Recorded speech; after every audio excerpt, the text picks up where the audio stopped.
Hello my dear students. So morphology of flowering plant में we have completed the root, the stem, leaf, inflorescence and flower. ये सारी चीज़ों के बारे में हम पढ़ चुके हैं। बहुत ही इंटरेस्टिंग तरीके से हमने सीखा कि प्लांट के मॉर्फोलॉजिकल फीचर्स में इन सभी के क्या क्या कैरेक्टरिस्टिक्स हैं। कुछ एग्जाम्पल्स भी हमने पढ़े जो होपफुली आपको अब तक लर्न हो गए होंगे। अब हमें पढ़ने हैं दो और structures, that is fruit and seed. दोनों ही आपको प्लांट में कब मिलेंगे? जब प्लांट रिप्रोडक्टिव फेज में एंटर कर जाएगा, क्योंकि बट ऑब्वियस जब तक फ्लावर नहीं बनेगा तब तक फ्रूट एंड सीड तो बनना पॉसिबल ही नहीं है, क्योंकि यू नो फ्रूट डेवलप होता है ओवरी से और सीड डेवलप होता है किससे? ओव्यूल से। ये तो पता है ना आप लोगों को। हमने प्लांट किंगडम में भी एक बेस पढ़ा था, बहुत ही इंपॉर्टेंट चीज़ पढ़ी थी कि भाई सीड तो फिर भी दो तरह के प्लांट्स में होते हैं, जिम्नोस्पर्म भी सीड बनाते हैं, एंजियोस्पर्म भी सीड बनाते हैं। इसलिए हम इन दोनों को कलेक्टिवली स्पर्मेटोफाइटा कहते हैं, क्योंकि प्लांट्स में कहीं भी स्पर्म वर्ड आए ना बच्चों, तो वो स्पर्मा वर्ड स्पर्म्स मेल गैमीट्स के लिए नहीं आता, स्पर्मा वर्ड सीड के रेफरेंस में आता है। ठीक है, जैसे angiosperm covered seeds, gymnosperm, gymno means naked, स्पर्मा means seed, तो नेकेड सीड्स। ठीक है, सो जिम्नोस्पर्म और एंजियोस्पर्म दोनों सीड्स बनाते हैं, एक में नेकेड है एक में कवर्ड है। लेकिन फ्रूट जो है वो तो जिम्नोस्पर्म में भी नहीं मिलेगा ना आपको। फ्रूट तो सिर्फ और सिर्फ कहाँ मिलेगा? एंजियोस्पर्म्स में, फ्लावरिंग प्लांट्स में, क्योंकि फ्रूट बन रहा है ओवरी से। Ovary is a part of flower और फ्लावर सिर्फ एंजियोस्पर्म्स में होता है। ठीक है, तो देखें फ्रूट में एनसीईआरटी में क्या लिखा है। देखो वेरी फर्स्ट लाइन है, the fruit is a characteristic feature of flowering plants. सिर्फ फ्लावरिंग प्लांट्स यानी एंजियोस्पर्म्स में ही फ्रूट बनेगा और किसी भी प्लांट डिवीजन में फ्रूट नहीं होगा। क्यों? क्योंकि fruit is a part is develop from ovary and ovary is a part of flower. ठीक है, तो क्या डेफिनेशन है फ्रूट की, हाईलाइट करेंगे। इट इज अ मेच्योर और राइपेंड ओवरी। फ्रूट क्या है? मेच्योर और ripened ovary developed after fertilisation. Clearly NCERT में लिखा है कि भाई जो फ्रूट है वो राइपेंड ओवरी है। जब ओवरी राइपेंड हो जाती है, अपना साइज बढ़ाने लगती है, तो वही आपको फ्रूट की फॉर्म में दिखती है। एंड कब होता है ये वाला चेंज? After fertilisation. बट ये जो लाइन है, इस लाइन में दोनों ही बातों के एक्सेप्शन है बच्चों। क्या एक्सेप्शन है समझना, बहुत इंपॉर्टेंट कॉन्सेप्ट है। 12th में भी आप इस कॉन्सेप्ट को दोबारा पढ़ेंगे। पहली बात तो उन्होंने लिखी है कि फ्रूट जो है वो क्या है? राइपेंड ओवरी है। क्या एक्सेप्शन है इस बात का? इसको ऐसे सर्कल करके आप लिखेंगे, इसका एक एक्सेप्शन है। क्या एक्सेप्शन है? कुछ ऐसे भी केसेस हैं जहां पर फ्रूट ओवरी से डेवलप ना होकर फ्लावर के किसी और पार्ट से डेवलप होता है। होगा फ्लावर से ही, बट ओवरी से ना होकर। जैसे ओवरी किसके ऊपर थी? थैलेमस के ऊपर। तो कई सारे ऐसे एग्जाम्पल्स हैं। जो सबसे कॉमन फ्रूट है ना, जो हम बोलते हैं डेली खाना चाहिए बट आप खाते नहीं हो जनरली, एप्पल जो खाते हैं वो बहुत अच्छी बात है। तो एप्पल में जो पार्ट आप खा रहे हो वो ओवरी से डेवलप नहीं हुआ, वो एप्पल के फ्लावर के थैलेमस से डेवलप हुआ है। वहाँ पे ओवरी ग्रो ही नहीं करती है, लार्ज ही नहीं होती है, बल्कि थैलेमस डेवलप हो जाता है।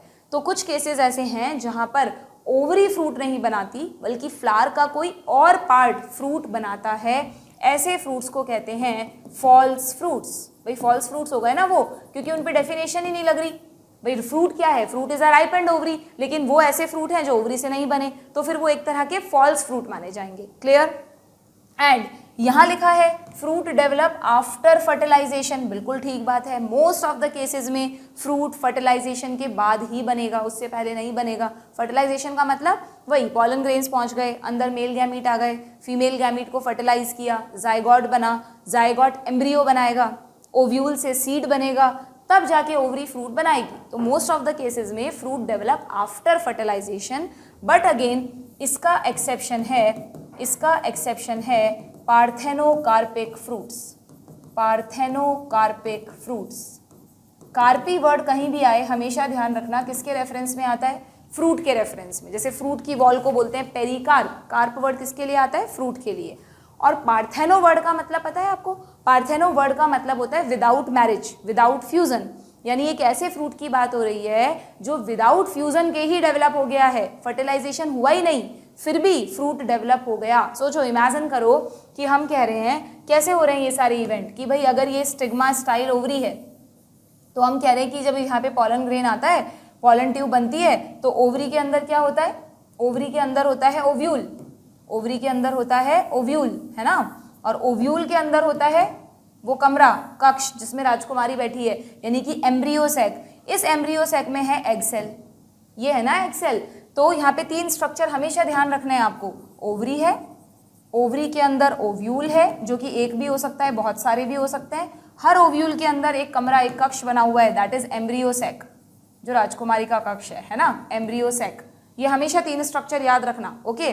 तो इसमें फीमेल गैमीट बैठा हुआ है। अब नॉर्मल इवेंट्स क्या कहते हैं भाई, जब पॉलिनेशन होगा, पॉलन ग्रेन आएंगे, पॉलन ट्यूब से मेल गैमीट आएंगे और एक मेल गैमीट इसके साथ फ्यूजन करके क्या बना देगा, 2n सेल जायगोट बना देगा। जायगोट डिवाइड करके एम्ब्रियो बनाने लगेगा। एम्ब्रियो को प्रोटेक्ट करने के लिए ओव्यूल सीड में बदल जाएगा और सीड के चारों तरफ जो ओवरी है, फ्लावर में सोचो कितनी छोटी सी ओवरी होती है, वो ओवरी ग्रो करके, सेल डिवीजन करके बड़ा फ्रूट बना देती है। जो भी फ्रूट का साइज है, वाटरमेलन में बहुत बड़ा बनेगा, पम्पकिन्स में भी बड़ा बनेगा, पी है तो थोड़ा कंपैरेटिवली फली के शेप में इलोंगेटेड ओवरी होगी।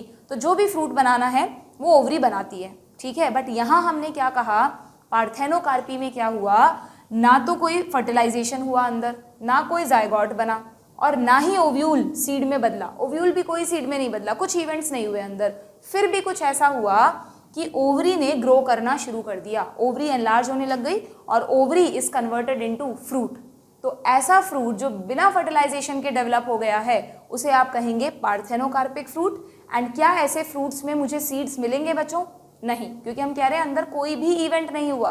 तो पार्थेनोकार्पिक फ्रूट्स हमेशा सीडलेस होते हैं, वेरी वेरी इंपॉर्टेंट। तो यहाँ क्या लिखा है देखो कि पार्थेनोकार्पिक फ्रूट के बारे में लिखा भी है एनसीईआरटी में, if a fruit is formed without fertilisation, very very important, without fertilisation then it is called a parthenocarpic fruit, bracket में लिख देना सीडलेस।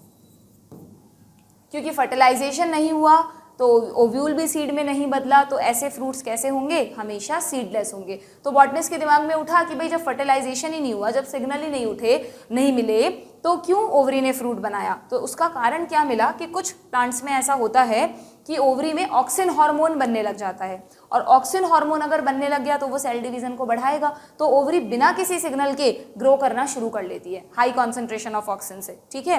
एंड ओवरी फ्रूट में कन्वर्ट हो जाती है, जबकि हमें उस फ्रूट में कोई सीड नहीं मिलता। इसके नेचुरल एग्जाम्पल्स क्या हैं? आप सभी को पता है, बनाना है ना, कितना कॉमन फ्रूट है। तो बनाना में आपको सीड्स क्यों नहीं मिलते? क्योंकि बनाना एक पार्थेनोकार्पिक फ्रूट है। पार्थेनोकार्पिक क्यों? क्योंकि यहाँ पर फ्रूट किससे डेवलप हुआ है? बिना फर्टिलाइजेशन के डेवलप हुआ है, ठीक है। अच्छा, यहाँ एक और कंफ्यूजन क्लियर रखना कि जनरली बच्चों को लगता है कि parthenocarpic fruit and false fruit एक ही बात है। ऐसा नहीं कर देना। देखो क्लियरली हमने पढ़ा है, ये डेफिनेशन अलग बेसिस पर दी है और फॉल्स फ्रूट की डेफिनेशन अलग बेसिस पर दी है। तो अगर मैं आपको कह रही हूँ कि बनाना एक पार्थेनोकार्पिक फ्रूट है, पार्थेनोकार्पिक क्यों? क्योंकि बिना फर्टिलाइजेशन के फ्रूट बन गया, लेकिन फ्रूट तो ओवरी से ही बन रहा है ना बनाना में, तो बनाना फॉल्स फ्रूट हुआ क्या? नहीं। तो अगर हम डेफिनेशन वाइज देखें तो banana is a true fruit, but अगर हम प्रोसेस वाइज देखें तो बिना फर्टिलाइजेशन के बन गया, इसलिए बनाना इज अ पार्थेनोकार्पिक फ्रूट। तो ऐसा नहीं रखना है आपको दिमाग में कि पार्थेनोकार्पिक फ्रूट्स फॉल्स फ्रूट्स होते हैं, नहीं, दोनों की डेफिनेशन अलग अलग बेसिस पर है, ठीक है। अगर फ्रूट ओवरी से डेवलप हुआ है तो आप उसको ट्रू ही कहोगे, चाहे वो ओवरी फर्टिलाइजेशन से डेवलप हो रही है या बिना फर्टिलाइजेशन के, बट हो तो ओवरी से ही रहा है ना, तो वो ट्रू फ्रूट हुआ, ठीक है। सो यहाँ पर क्या, अच्छा तो मैं आपको एग्जांपल्स बता रही थी यहाँ, जैसे बनाना है, ग्रेप्स भी हैं, ग्रेप्स में भी जनरली सीड नहीं मिलता। पर जब साइंटिस्ट को इस प्रोसेस के बारे में पता चला कि यार पार्थेनोकार्पी तो बड़ी बेनिफिशियल है, हम वेट करते हैं, जैसे कई डिमांडिंग प्लांट्स होते हैं, फ्रूट्स होते हैं, हम वेट करते हैं कि उनमें फर्टिलाइजेशन होगा, सीड्स बनेंगे, फिर फ्रूट बनेगा, फिर उसको मार्केट में सप्लाई करेंगे। तो हम ऐसा करते हैं ना, ओवरी में इंजेक्शंस दे देते हैं ऑक्सिन हार्मोन के, ओवरी फटाफट फ्रूट बना के दे देगी हमको। और कई सारे ऐसे भी केसेस होते हैं जहाँ पर डॉक्टर से किसी को पथरी की प्रॉब्लम है मान लो, तो उन्हें कहा जाता है आपको टमाटोज नहीं खाने, क्योंकि टमाटोज में बहुत सारे सीड्स हैं और सीड्स में अल्टीमेटली कैल्शियम तो कहीं ना कहीं होता ही है, या जो भी मतलब हार्ड पार्ट्स होते हैं तो वो स्टोन को बढ़ा देते हैं कई बार। तो इसलिए कोशिश की गई यार सीडलेस टमाटोज बना लें क्या, तो बिल्कुल पॉसिबल है। हालांकि वो नेचुरल केस नहीं है, उसमें आपने ओवरी में ऑक्सिन का इंजेक्शन दिया है, तब टमाटो की ओवरी ने ग्रो किया, तो ऐसा टमाटो सीडलेस होगा, तो उसको आप कहोगे इंड्यूस्ड पार्थेनोकार्पी, ठीक है। तो मैंने यहाँ पर ना एक चार्ट बना दिया है, इसमें मैंने लिख दिया है कि ये रहा कि बेस्ड ऑन फर्टिलाइजेशन फ्रूट दो तरह के हो सकते हैं। अगर फर्टिलाइजेशन से बन रहा है तो भाई जैसा फ्रूट है, इसके लिए कोई स्पेशल टर्म नहीं है, इसको आप ट्रू या फॉल्स मत कह देना, ट्रू या फॉल्स इस बेसिस पर नहीं होता, वो तो किस फ्लावर के किस पार्ट से डेवलप होता है उसके बेसिस पर होता है। तो बेस्ड ऑन अगर फर्टिलाइजेशन हुआ है तो मोस्ट ऑफ द फ्रूट्स उसी में आते हैं, अगर नहीं हुआ है तो पार्थेनोकार्पिक, पार्थेनो यानी विदाउट मैरिज, कार्पी यानी फ्रूट, ऑलवेज सीडलेस होंगे, किसकी वजह से? ऑक्सिन की वजह से होंगे। नेचुरल की एग्जांपल है बनाना और ग्रेप। इंड्यूस किसी में भी करवाई जा सकती है, टमाटोज, ऑरेंजेस, कई जगह तो वाटरमेलन्स भी बनाए जा रहे हैं सीडलेस। सोचो कितना मजा आएगा, मैंगो की तरह बाइट करके खा लो आराम से, सीड्स का झंझट ही नहीं है। ठीक है, तो ये देखो। अच्छा, ये पिक्चर्स क्यों लगाई है मैंने आप यहाँ पर? हमें पता है कि बनाना जो है वो एक पार्थेनोकार्पिक फ्रूट है, ठीक है। बट कभी तुमने सोचा है कि अगर बनाना की सारी स्पीशीज, जितने मतलब बनाना स्पीशीज के जितने भी प्लांट्स हैं दुनिया में, वो सब अगर पार्थेनोकार्पी ही करेंगे तो फिर बनाना में कभी वेरिएशंस तो आएंगे ही नहीं, क्योंकि वेरिएशंस आते हैं सेक्सुअल रिप्रोडक्शन से, और हम कह रहे हैं यहाँ कोई रिप्रोडक्शन ही नहीं हो रहा, यहाँ कोई फर्टिलाइजेशन ही नहीं हो रहा। तो यस, ऐसा मत समझना कि जो पार्थेनोकार्पी करते हैं वो कभी भी सेक्सुअल रिप्रोडक्शन नहीं करते। पार्थेनोकार्पी नो डाउट बनाना में, ग्रेप्स में is very common, but in सभी में सीड कंटेनिंग फ्रूट्स भी मिलते हैं। बहुत सारे इनकी ऐसी वेराइटीज हैं बनाना की, ग्रेप्स की, जहां पर बाकायदा सेक्सुअल रिप्रोडक्शन होगा, गैमीट्स आएंगे, फर्टिलाइज करेंगे, ओव्यूल सीड भी बनाएगा, तब जाके ओवरी फ्रूट बनाएगी। तो सीडेड बनानास भी मार्केट में आते हैं, साउथ साइड पे बहुत कॉमन है। इनकी सब्जियां वगैरह भी बनाते हैं लोग, कट करके थोड़े कच्चे फॉर्म में इनको यूज कर लेते हैं। ग्रीन कलर के से भी दिखते हैं ये, ठीक है।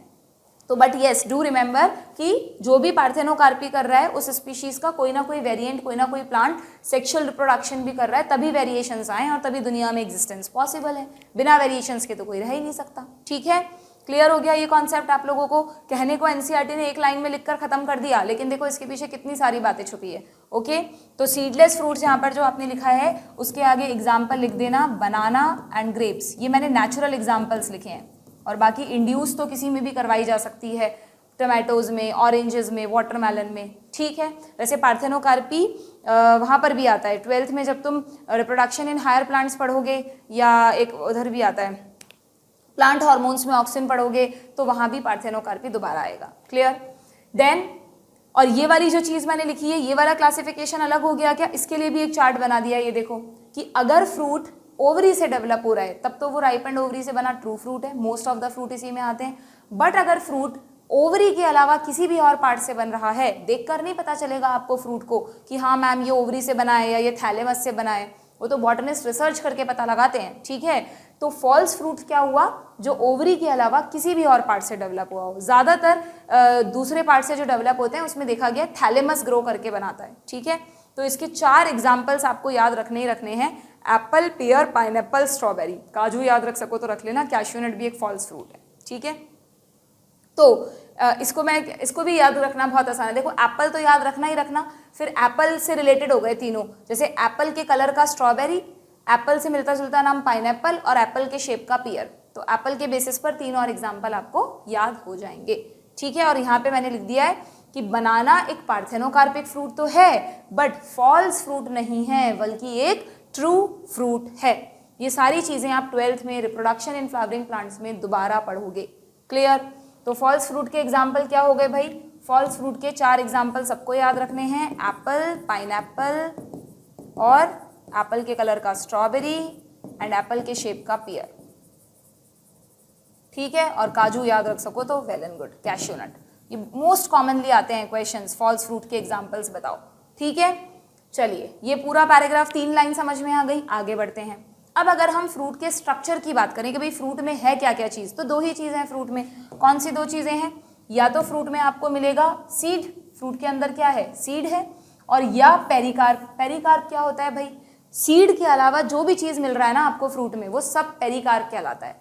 पेरिकार्प, कार्प यानी फ्रूट, पेरी यानी कवरिंग, तो सीड की जो चारों तरफ की कवरिंग है उसको कहते हैं पेरिकार्प। जो भी है, अब हो सकता है ये पेरिकार्प आप खा रहे हो, जैसे मैंगो में आप खाते हो, फ्लैशी है, पल्पी है, वाटरमेलन में खा रहे हो, ऑरेंजेस में खा रहे हो, बट कई बार ये पेरिकार्प नहीं भी तो खाते आप। मटर की फली देखो आप, पी जो आप यूज़ कर रहे हो, आप उसको कहते वेजिटेबल हो, बट बॉटनिकली तो वो भी फ्रूट है ना, क्योंकि वो भी फ्लावर से बना है।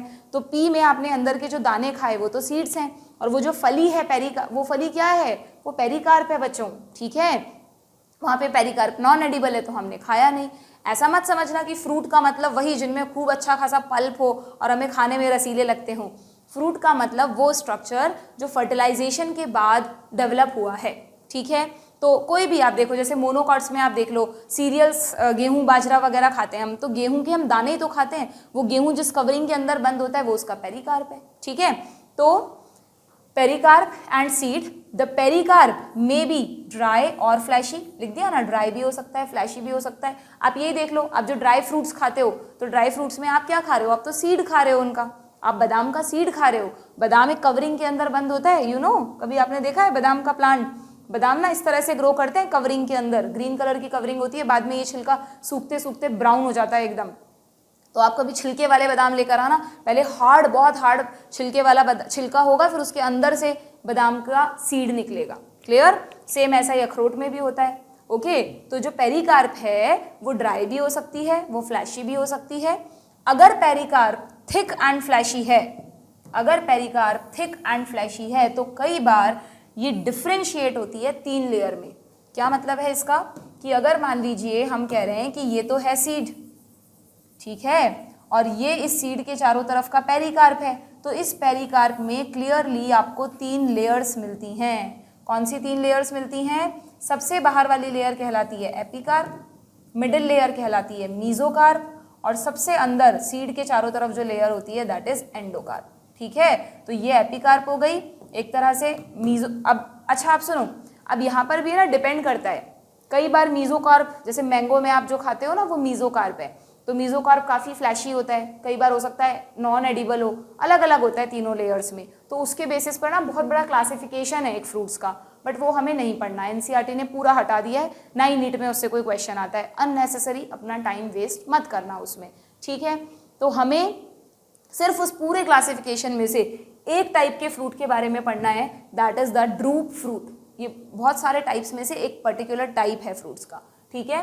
तो ये लाइन तो क्लियर हो ही गई हमारी, एपिकार्प सबसे बाहर हो गई, मिडिल मीजोकार्प हो गई और इनर एंडोकार्प हो गई।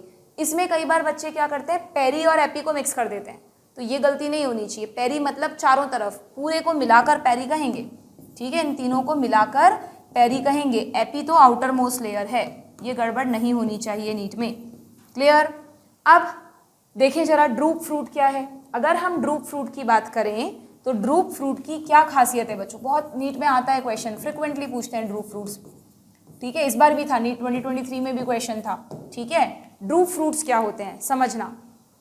ड्रूप फ्रूट के कई सारे एग्जाम्पल्स हैं, तुम्हारी बुक में 2 एग्जाम्पल दिए हैं, मैंगो एंड कोकोनट, ठीक है। इवन मैं बताऊं तुमको तो ये जो वॉलनट है, आलमंड है, ये सब भी ड्रूप फ्रूट्स में ही आते हैं, ठीक है। The fruit is known as drupe. क्या, कब कहेंगे हम किसी फ्रूट को drupe fruit? They develop from monocarpellary. पहला कैरेक्टरिस्टिक तो क्या हुआ, ये सब मोनोकार्पेलरी गाइनोशियम के बने हैं। बताया था ना मैंने आपको कि गाइनोशियम में सिंगल कार्पल भी हो सकता है, मेनी कार्पल्स भी हो सकते हैं। तो सिंगल कार्पल में, मोनोकार्पेलरी में हमने एक याद किया था लेग्यूम्स, फैबेसी फैमिली, वो तो है ही, प्लस वहाँ आप एग्जाम्पल ऐड कर लेना ड्रूप फ्रूट। ड्रूप फ्रूट जिसमें भी है वो भी मोनोकार्पेलरी का एग्जाम्पल है, ठीक है। तो मोनोकार्पेलरी ओवरी होगी, सुपीरियर ओवरी होगी। आपके कोर्स में मैंने कहा ना, जितनी भी फैमिलीज हैं जहां कहीं भी ओवरी का जिक्र हुआ है वो सुपीरियर ओवरी है। क्लियर? ऐसे याद रखना। And very very important, they are 1 seeded. कभी भी मैनी सीडेड नहीं होंगे ड्रूप फ्रूट्स। ड्रूप फ्रूट्स में एक ओवरी में एक ही ओव्यूल होता है, तो एक ही सीड बनता है, ठीक है। एक ही कार्पल है, उस कार्पल में जो ओवरी है वो सुपीरियर पोजीशन रखती है, यानी फ्लावर को क्या कहोगे आप, अगर ओवरी सुपीरियर है तो बाकी पार्ट्स ओवरी के नीचे हैं, हाइपोगाइनस फ्लावर, ठीक है। एंड सीड भी एक ही है। नाउ अब ये तो 3 कैरेक्टरिस्टिक हो गए। एक कैरेक्टरिस्टिक और है कि इन फ्रूट्स में जो एंडोकार्प की लेयर होगी, जो एपिकार्प और मीजोकार्प है वो तो वेरिएबल है, अलग अलग होती है इन सारे फ्रूट्स में, लेकिन एंडोकार्प जो है वो हमेशा स्टोनी हार्ड होगी। मतलब इतनी स्टोनी हार्ड है कि आप किसी के सिर पर फेंक के मारोगे ना तो उसके सिर पर तेज चोट लगेगी, हो सकता है हल्का सा कुछ वो फूल जाए, है ना। तो ऐसे एक्सपेरिमेंट नहीं करना है, बस याद रखना है कि मैम ने बताया था ड्रूप फ्रूट को अगर किसी के सर पे मारोगे तो यहाँ पे उसके लगेगी, ठीक है। क्यों लगेगी? क्योंकि ड्रूप फ्रूट में जो एंडोकार्प वाला पार्ट है, बट ऑब्वियस आपको मतलब एक तरह से एंडोकार्प के जस्ट अंदर कौन होगा बताओ? एंडोकार्प के जस्ट अंदर अभी बताया मैंने आपको सीड होगा ना, ये रहा सीड। तो जैसे आम की गुठली बेस्ट एग्जांपल है। आम की गुठली आपने देखा, आप पूरा आम खाने के बाद आप उस गुठली को देखना कभी, कितना हार्ड होती है। क्यों हार्ड होती है वो? क्योंकि वहाँ आपने एंडोकार्प नहीं हटाया अभी, एंडोकार्प उसी सीड के ऊपर है, और वो एंडोकार्प कैसा है? Stony hard. ऐसा ही सेम कोकोनट में है। कोकोनट को थोड़ा सा समझना मुश्किल होता है बच्चों के लिए, क्योंकि कोकोनट में ना कई सारी लेयर्स होती हैं, अभी जैसे मैं अगर ब्राउन कोकोनट की बात करूं तो ब्राउन कोकोनट हम जब मार्केट से खरीद के लाते हैं उसमें कई सारे फाइबर्स नहीं होते जिनको हम हटा देते हैं, कई बार उसी से हटवा के ले आते हैं। तो वो जो फाइबर्स है ना वो सबसे बाहर वाली लेयर नहीं है बच्चों। देखो यहाँ क्या लिखा है, इन फाइबर्स को मीजोकार्प लिखा है। ये बड़ा ही कंफ्यूज करता है बच्चों को कि ये तो सबसे बाहर वाली लेयर है तो ये एपिकार्प होना चाहिए था, ये फाइब्रस जो लेयर है उसको मीजोकार्प क्यों कहा, फिर एपिकार्प कहाँ चला गया। भाई मैंगो में तो क्लियर है तीनों लेयर, देखो जो पतला सा छिलका आप खाते मतलब हटा देते हो वो तो है एपिकार्प, कई बार खा भी लेते हैं, वो तो हुआ एपिकार्प। फिर ये जो फ्लैशी पार्ट है वो हुआ मीजोकार्प, और बिल्कुल सीड के चारों तरफ एक लेयर है वो हुआ एंडोकार्प। तो मैंगो में तो क्लियर कट दिख रहा है हमको। कोकोनट में अगर हम ब्राउन कोकोनट को देख रहे हैं तो जो खूब सारे फाइबर्स लगे हुए हैं, थिक लेयर है फाइबर्स की, वो है मीजोकार्प। उन सारे फाइबर्स को जब आप हटा देते हो तो एकदम से नारियल निकल के आ जाता है क्या? नहीं, आप देखना उसके बाद एक और ब्राउन कलर का हार्ड खोल होता है जिसको हम जमीन पे फेंक कर या हथौड़ी से मारते हैं, तब जाके उसके अंदर से नारियल निकलता है। अगेन नारियल एक ब्राउन लेयर के साथ निकलता है, बट वो तो एडिबल है, वो जो अंदर वाली ब्राउन लेयर है वो तो आप खाते हो, बट जो उसके बाहर वाली मोटी लेयर कह रही हूँ मैं वो स्टोनी हार्ड है। तो वो जो सीड के चारों तरफ मतलब कोकोनट के चारों तरफ मेन जो है ना वो है उसकी एंडोकार्प। वो क्या है? एंडोकार्प। अब यहाँ डायग्राम में हमको पता नहीं चल रहा, मीजोकार्प और एंडोकार्प लगभग सेम सा ही दिख रहा है, but you have to remember कि यहाँ पर फाइब्रस तो मीजोकार्प है और एंडोकार्प कैसी है? स्टोनी हार्ड एंडोकार्प है। कोई भी ड्रू फ्रूट हो, चाहे मैंगो हो चाहे कोकोनट हो, एंडोकार्प हमेशा कैसी होगी? स्टोनी हार्ड होगी। कैसी होगी? स्टोनी हार्ड होगी। जबकि इस फ्रूट में ये दोनों लेयर्स कैसी हैं? ये दोनों लेयर्स सॉफ्ट हैं। ठीक है, मीजोकार्प तो पल्पी है। और यहां पर कोकोनट में क्या हुआ? मीजोकार्प फाइब्रस है, एपिकार्प कहाँ गई अब कोकोनट की? एक क्वेश्चन ये भी उठता है, चलो उस पर बाद में आऊंगी, पहले एक और चीज सुनो कि जब हमने कोकोनट को उस खोल से, वो जो स्टोनी हार्ड खोल है उसको हटाया तो अंदर से जो कोकोनट निकल कर आया है ना, जिसमें थोड़ा बहुत पानी भी निकलता है कई बार, कच्चा नारियल जिसको आप बोलते हो, तो वो जो नारियल है वो उसको बॉटनिस्ट एक तरह से सीड मानते हैं। सोचो कि वो जो पूरा जो व्हाइट कलर का पार्ट है ना मेन, अब जिसको आप खाएंगे, वो पूरा कोकोनट का सीड है। इतना बड़ा सीड होता है कोकोनट में, तो एक्चुअली में उसको सीड क्यों मानते हैं या वो सीड इतना बड़ा क्यों है बाकी फ्रूट्स के कंपैरिजन में? क्योंकि उस सीड में मैक्सिमम पार्ट बच्चों एंडोस्पर्म का होता है। एंडोस्पर्म का हल्का फुल्का आइडिया मैंने तुम्हें प्लांट किंगडम में दिया था कि नरिशिंग टिश्यू है, ट्रिप्लॉइड, डबल फर्टिलाइजेशन से बनता है। तो कोकोनट में बहुत सारा एंडोस्पर्म अभी तक बचा हुआ है। एंडोस्पर्म क्यों बनता है पता है? एंडोस्पर्म सीड में जो एम्ब्रियो है उसको नरिशमेंट देता है। ये अभी हम सीड के बारे में भी पढ़ेंगे, देखो उलझना मत, तुम कंफ्यूज मत हो जाना। ये जो सीड है ना अभी हम इसके बारे में भी पढ़ेंगे। सीड क्या है बताओ? सीड के अंदर एम्ब्रियो ही तो बैठा है जो डेवलप कर रहा है। तो सीड के अंदर जो एम्ब्रियो है उसे नरिशमेंट देने के लिए सीड के अंदर एंडोस्पर्म भी है। तो जनरली तो वो एंडोस्पर्म खर्च हो जाता है, लेकिन कोकोनट में खूब सारा एंडोस्पर्म है, बल्कि दो फॉर्म में है। पानी जो निकलता है वो भी लिक्विड एंडोस्पर्म है, और ये जो व्हाइट पार्ट आप खाते हो ये सॉलिड एंडोस्पर्म है। ठीक है, क्वेश्चन आता है 12th में, अगेन आप पढ़ोगे इसको डिटेल में। तो बहुत सारा एंडोस्पर्म होने की वजह से सीड बहुत बड़ा है साइज में। समझ आ रही है तुमको? इसलिए इन्होंने इस पूरे को क्या लिखा है? सीड लिखा हुआ है। क्लियर? चलो ये बात तो क्लियर हो गई। अब आते हैं उस पर कि भाई इसकी एपिकार्प कहाँ गई। कभी तुमने सोचा है कि ग्रीन कोकोनट और ब्राउन कोकोनट में फ़र्क क्या है? एक्चुअली ब्राउन कोकोनट भी ग्रीन कोकोनट से ही बाद में डेवलप होता है। या तो हम ग्रीन कोकोनट को नारियल पानी पीते हैं, उसमें यूज़ कर लिया हमने, पूरा पानी अंदर का पी लिया, कुछ बचा ही नहीं, फेंक दिया। अगर उन्हीं ग्रीन कोकोनट्स को ट्री पे रहने दिया जाए या उतार के सुखाया जाए तो क्या होता है, इस ग्रीन कोकोनट में ये जो पार्ट है ना बच्चों, जो सबसे बाहर ग्रीन लेयर होती है, ये वाली नहीं कह रही, वाइट वाला पार्ट नहीं कह रही, सबसे बाहर जो ग्रीन लेयर होती है, ये ग्रीन लेयर होती है इनकी एपिकार्प। जनरली जब कोकोनट सूख रहा होता है तो वो एपिकार्प डीजनरेट हो जाती है, इसलिए आपको ब्राउन कोकोनट में एपिकार्प नहीं मिलती। तो आप यहां लिख सकते हो कि एपिकार्प डीजनरेट ड्यूरिंग मैच्योरेशन। जैसे जैसे कोकोनट मैच्योर हो रहा होता है एपिकार्प क्या हो जाती है? डीजनरेट। इसलिए आपको बाहर बाहर कौन सी लेयर दिखती है? मीजोकार्प। तो इसमें ये जो व्हाइट पार्ट है ना, नॉन एडिबल सा होता है, फाइब्रस सा, तुम देखना कभी ध्यान से, यही इसमें मीजोकार्प बन गया। ये रहा, ये पूरा मीजोकार्प बन गया। ओके, और जो जस्ट इस मीजोकार्प के चारों तरफ एक लेयर है, ठीक है, this is endocarp, this is endocarp, और ये सिंपली एंडोकार्प में बदल, ये तो एंडोकार्प है, वो एंडोकार्प ही रहेगी, जो हार्ड सा कवरिंग हमको मिलता है कोकोनट की, मेन कोकोनट के जस्ट बाहर। ठीक है, अब बात समझ में आ गई ना। और अंदर जब तक कच्चा नारियल है तब तक पानी ज़्यादा होता है, बोलते हैं ना मलाई बनती जा रही है, तो वो एक्चुअली में जो लिक्विड एंडोस्पर्म है वो सॉलिडिफाई होता जाता है और उसी की वजह से पूरा कोकोनट बन जाता है। ठीक है, क्लियर है अच्छे से, कोकोनट पे पीएचडी कर लिया हमने। चलो क्लियर। तो लेकिन ये पॉइंट्स है ना आपको तभी याद रहते हैं जब आप थोड़ा सा इनको डिटेल में जाकर देखो। कहने के लिए एनसीईआरटी में फ्रूट एक छोटा सा टॉपिक है, बट क्वेश्चंस आप तभी कर पाओगे। और ये जो मैंने तुमको जितने भी कॉन्सेप्ट बताए ना, ये आगे किसी ना किसी चैप्टर में काम आएंगे, इसलिए इतना डिटेल में समझाया है ये टॉपिक मैंने। ठीक है, ये सारे पॉइंट्स क्लियर हो गए आप लोगों को। तो what is drupe fruit? Drupe fruit का मतलब एक ऐसा फ्रूट जो monocarpellary, superior ovary and one seeded हो, प्लस जिसमें स्टोनी हार्ड एंडोकार्प हो, उन्हें आप ड्रूप फ्रूट्स कहते हैं। एग्जाम्पल में मैंगो और कोकोनट तो है ही, प्लस ये जो हैं वॉलनट, आलमंड, ये भी ड्रूप फ्रूट में ही आते हैं। क्लियर। आगे क्या लिखा है? इन मैंगो, अब इसमें बताया है मैंगो में pericarp is well differentiated into, epicarp कैसी है? थिन। जबकि खा क्या रहे हो आपसे पूछ लेंगे नीट में, what is the edible part of mango, तो याद रखना मिडिल फ्लैशी मीजोकार्प। और अगर कोकोनट में आपसे पूछे what is the edible part, तो आप क्या कहोगे? कोकोनट में एडिबल पार्ट आप कहोगे, कोकोनट में एडिबल पार्ट आप कहोगे, बताओ क्या खा रहे हो आप कोकोनट में? एंडोस्पर्म। सीड का क्या खा रहे हो आप? एंडोस्पर्म। और कोई लेयर नहीं खा रहे हो आप कोकोनट में। ठीक है, तो क्या लिखा हुआ है? हाँ, and an inner stony hard endocarp in coconut which is also a drupe, the mesocarp is fibrous not fleshy. ये क्वेश्चन आता है नीट में कि फाइब्रस मीजोकार्प कहाँ मिलेगी?